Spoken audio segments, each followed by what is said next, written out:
Right now, as you are watching this, Arsenal Football Club are preparing for one of the biggest nights in their recent history. The squad has boarded the flight to Madrid. The training ground at London Colney has gone quiet. And tomorrow night at the Wanda Metropolitano, the first leg of the Champions League semi-final kicks off. This is not a drill. This is not a warm-up competition. This is the last four of the Champions League, and Arsenal are in it. Let me take you through everything that is happening around this tie, because there is a lot to unpack. The injury situation, the tactical picture, what is being said in the press conferences, what the head-to-head record tells us, and what the evidence on the training ground suggests about both teams going into this match. Stay with me until the end, because I am going to walk you through every layer of this story, the head-to-head record. Let us start with the history between these two clubs, because it matters for context. The last three meetings between Arsenal and Atletico Madrid tell an interesting story. The most recent encounter was in October 2025 in the Champions League group stage. Arsenal won that game 4-0. That was a statement result. A dominant, convincing victory that showed exactly what this Arsenal side is capable of when everything clicks. Before that, you have to go back to 2018. Those meetings were in the Europa League. Atletico Madrid won 1-0 in the second leg. The first leg finished 1-1. Atletico went through on that occasion. So the recent form between these clubs favours Arsenal heavily. A 4-0 win in the group stage of this very competition is a serious confidence boost. But here's what I want you to understand. Diego Simeone has already said publicly, and I will come to his exact words shortly, that this will not be like the group stage game. He has made that very clear. So do not let that 4-0 scoreline create false comfort. Simeone adjusts. He always does. That is what makes him dangerous. Now let me be direct about what is at stake here. Arsenal are chasing something historic. They have never won the Champions League, not once.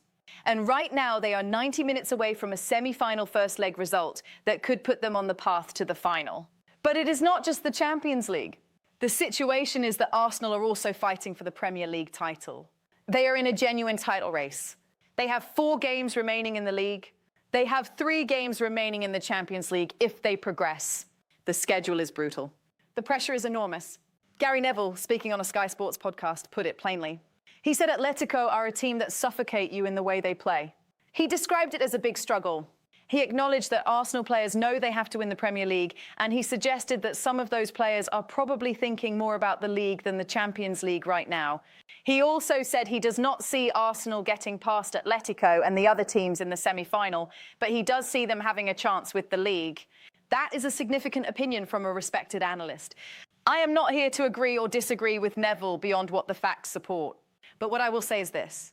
The evidence on the ground, the tactical preparation, the injury updates, the press conference tone from both managers, all of it suggests this tie is far from settled before a ball has been kicked. If you want deeper analysis on stories like this every single day, make sure you hit that subscribe button right now. Jessica Arsenal Analyst covers everything Arsenal, from the tactics to the transfers to the team news, and I want you to be part of this community. Subscribe now and never miss a video. The injury situation at Arsenal. Let me now walk you through the injury picture at Arsenal, because this is one of the most important factors going into the first leg. The situation is that 3 key Arsenal players are currently absent from training. Jurriën Timber is highly likely to miss the first leg. The Dutch defender has been sidelined since the 14th of March, when he suffered a groin injury against Everton. He did not emerge for training on Tuesday afternoon at London Colney before the squad flew to Madrid. That is a very clear signal. Mikel Arteta is expected to provide an update on Timber's progress when he speaks to the media in Madrid, but based on what has been seen at the training ground, the signs are not encouraging for his availability tomorrow night. Kai Havertz is also absent. He was forced off with a muscular issue on Saturday against Newcastle United. There is cautious optimism around his injury, meaning the club believe he has avoided serious damage, and there is a possibility he could play a part for Arsenal during the run-in. But for the first leg specifically, his involvement is uncertain. Merino also remains absent. There is hope he could return in time to contribute during Arsenal's pursuit of the double, but he is not currently available. Now here is where the news gets more positive. Eber Eze has avoided a serious injury despite being substituted early in the second half against Newcastle. He came off after scoring an excellent curling strike, which caused concern among supporters, but he has been cleared and was involved in training on Tuesday. That is a big boost. Gabriel Martinelli was also spotted training with the group. He had been seen holding his hamstring at full time against Newcastle, which raised alarm, but his appearance in training suggests he has come through that scare. Ricardo Calafiori was also seen training with the squad. He had been expected to be involved in the Newcastle match, but was not included despite arriving at the stadium. He had been recovering from a knock sustained during the first leg quarter-final victory over Sporting CP in Portugal. His return to full training is another positive development. Sky Sports News confirmed all of this, reporting that AZ and Calafiori were involved in Arsenal training ahead of the first leg, while Havertz, Timber and Merino remain absent. So the picture for Arsenal is mixed. You lose Timber and potentially Havertz, but you regain AZ Calafiori and Martinelli appears fit. That shapes the squad options Arteta has available. The Atletico Madrid injury situation. Now let us look at the other side of this, because Atletico Madrid have their own injury concerns, and importantly, some of those have been resolved in their favour ahead of this match. Julian Alvarez, the striker, has declared himself 100% fit to start following a recent injury issue. That is significant. Alvarez is a serious attacking threat, and his full fitness gives Simeone a major option up front. Ademola Lookman is back in training. The forward has returned after a period out, which gives Simeone more attacking variety going into the tie. Defender David Hanko is also back in training. His return strengthens Atletico's defensive options. So while Atletico had been dealing with injury concerns of their own, several of those issues appear to have been resolved at just the right time for Simeone. Arsenal were handed what has been described as a triple injury boost when these Atletico players looked doubtful, but the situation has shifted. Atletico come into this tie in better health than perhaps expected. Diego Simeone speaks. Now let me bring you what Simeone said ahead of this match, because his words carry tactical weight. He described the match as special. He said his team will give everything and that they need their fans behind them. The Wanda Metropolitano is an intimidating venue, and Simeone knows how to use that atmosphere as a weapon. But here is the most interesting part of what he said. He stated publicly that his team are working a lot on set pieces because they know how dangerous Arsenal are. Read that again. The Atletico manager has publicly acknowledged Arsenal's threat from set pieces. That tells you something about where Atletico feel vulnerable. If they are devoting significant training time to defending set pieces, it means their own analysis has identified this as a genuine risk area. He also said directly that this will not be like the group stage game. He wants to make it clear to his players and his supporters that the 4-0 defeat earlier in the competition does not define this encounter. He is right to say that. But the fact that he felt the need to say it publicly also tells you that the memory of that result is present in the minds of everyone connected with Atletico. Atletico working on corners and training. There is another detail here that caught my attention, and it is worth highlighting. Atletico Madrid were spotted working on defending corners in their training session. Images from their training ground showed the squad using defensive drills around set-piece situations, working with mannequins and positioning around the goal. Now here is what makes this interesting. There is a view among those following Arsenal closely that the Gunners have actually moved away from direct corner deliveries in recent times. The suggestion is that Atletico may be preparing for a delivery method that Arsenal are no longer primarily using. If that analysis is correct, it creates a fascinating dynamic. Arsenal could use short corners or alternative routines, and Atletico might be slightly misaligned in their preparation. This does not mean Atletico's set-piece work is wasted. Defensive organisation around corners is always valuable. But it does suggest that Arsenal's tactical evolution may have created a gap in what Atletico are preparing for versus what they will actually face. The tactical picture.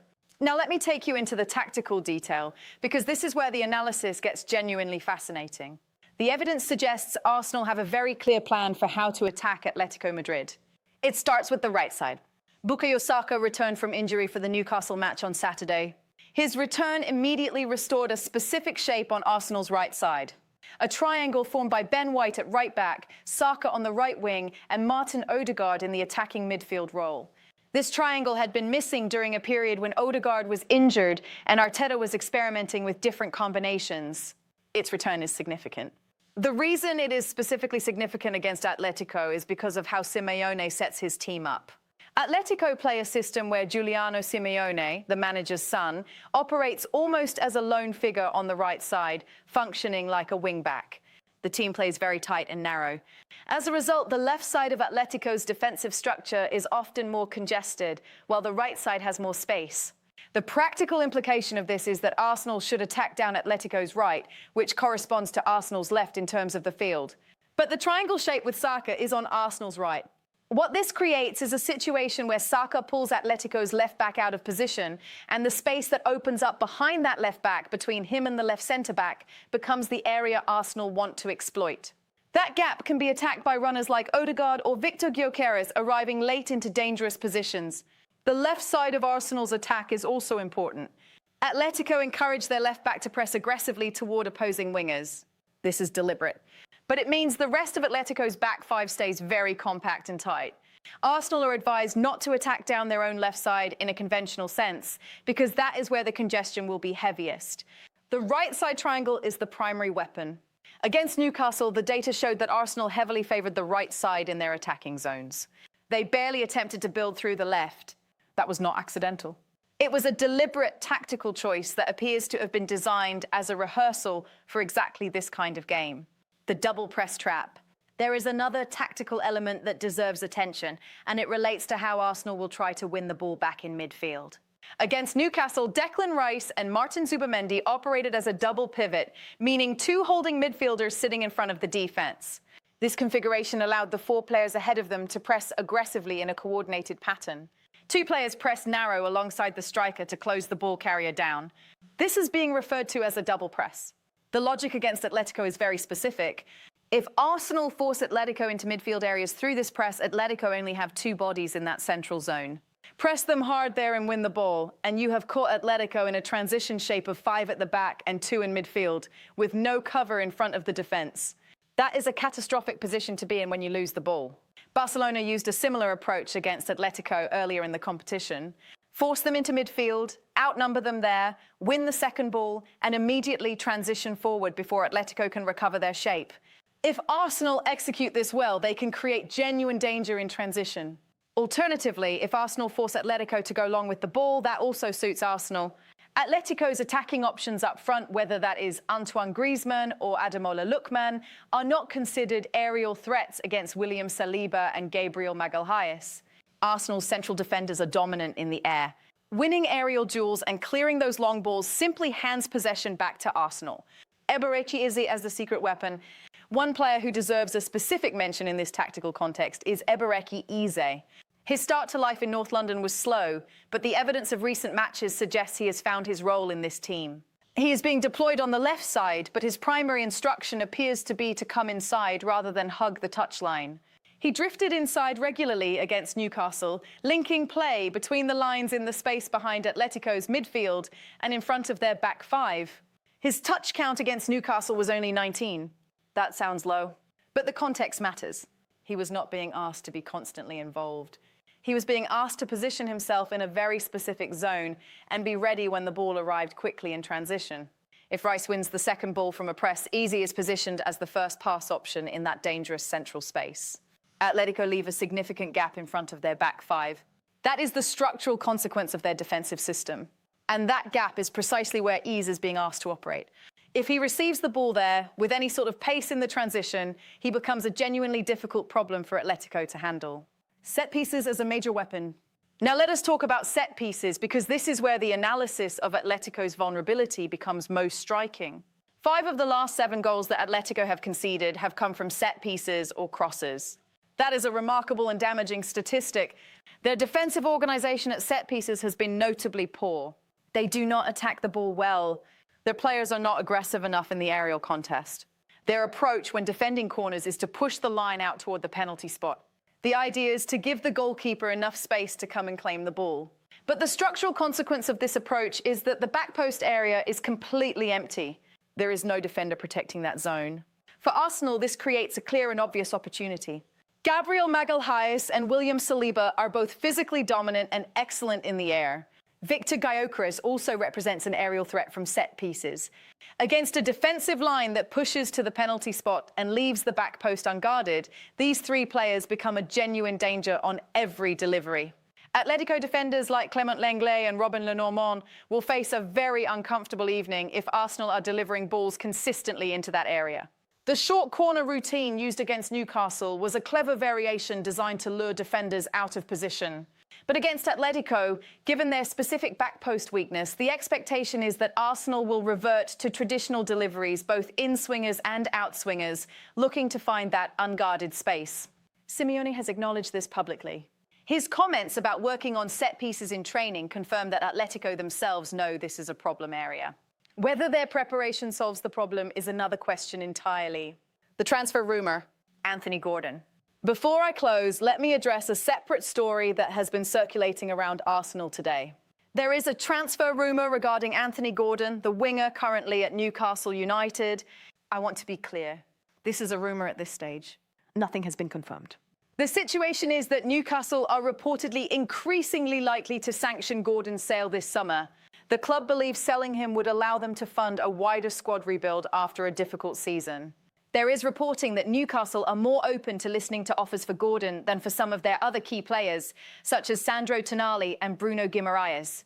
Arsenal have been tracking Gordon for some time. A move was reportedly explored in 2024, but Newcastle retained him. His stock has continued to rise since then, and his pace and versatility are considered attractive qualities by Arsenal's recruitment team, who are expected to target a left-sided winger this summer. The reported asking price from Newcastle is around £75 million. Bayern Munich are also showing interest in Gordon and have already held talks, though they value him at closer to £55 million. At £75 million, this is an expensive proposition for Arsenal. That fee could represent a significant portion of the summer transfer budget. Whether Arsenal are willing to meet that valuation or whether they explore alternative options remains to be seen. The situation is developing, and I will bring you further updates as they emerge. Closing analysis. Let me bring all of this together now.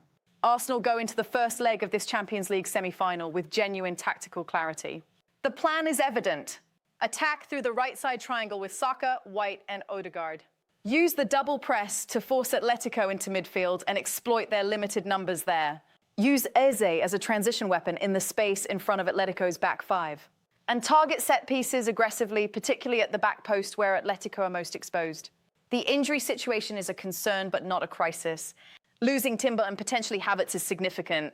But the return of Eze, the availability of Calafiori and the apparent fitness of Martinelli gives Arteta workable options. Atletico come into this tie with Alvarez fully fit, Lookman and Hanko back in training, and Simeone clearly motivated to correct the narrative from the group stage 4-0 defeat. They will be organised, physical and determined to use their home crowd. Gary Neville's scepticism about Arsenal's chances in this competition is noted. His view that the Premier League is more achievable than the Champions League reflects a genuine debate about where Arsenal's focus should lie. But the tactical evidence, the squad preparation and the nature of Simeone's own press conference comments all suggest this tie is genuinely open. Arsenal have the tools to hurt Atletico. The question is whether they can execute under the pressure of the Wanda Metropolitano on a Champions League semi-final night. Tomorrow night we find out. This has been Jessica, Arsenal Analyst. If you found this breakdown valuable, please subscribe to the channel right now. Share this video with any Arsenal supporter who wants real analysis, not just headlines. Leave a comment below telling me your prediction for the first leg. And I will be back tomorrow with the full match reaction. Jessica, Arsenal Analyst. See you then.